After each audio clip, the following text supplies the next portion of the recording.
జై శ్రీమన్నారాయణ. ఈరోజు వాల్నట్స్తో పాలకూర పచ్చడి, హెల్తీ రెసిపీ.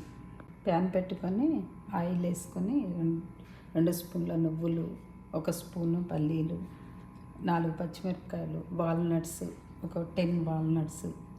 హెల్తీ, పిల్లలు ఇలా చేస్తే తింటారని ఇలా చేస్తాను నేను.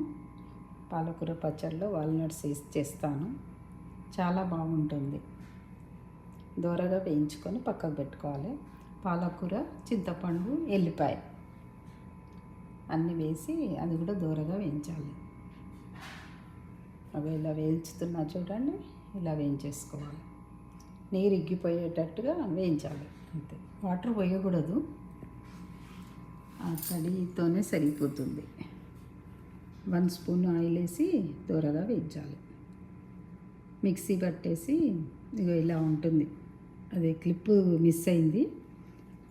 మిక్సీలో వేసుకోవాలి అన్నీ కలిపి, ఉప్పు, పసుపు అన్నీ వేసి ఇలా ఉంటుంది.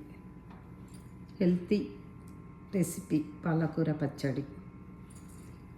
దోశకి, ఇడ్లీకి అన్నిటికీ వేసుకోవచ్చు. చపాతీకి, రైస్కి అన్నిటికీ పెట్టుకోవచ్చు. భగవంతుడు పెట్టుకుందాం రండి. పొద్దున చూపించాక ఇది బ్రేక్ఫాస్ట్ రెసిపీ. జొన్నలతో సలాడు, పాలకూర పచ్చడి, మామిడి పండు. భగవంతుని పెట్టుకుందాం. అరగించవయ్య శ్రీహర, మాతా పితుడా కుసుమాంబతుడా నీదాసితుడా, అరగించవయ్య శ్రీహర. జై శ్రీమన్నారాయణ.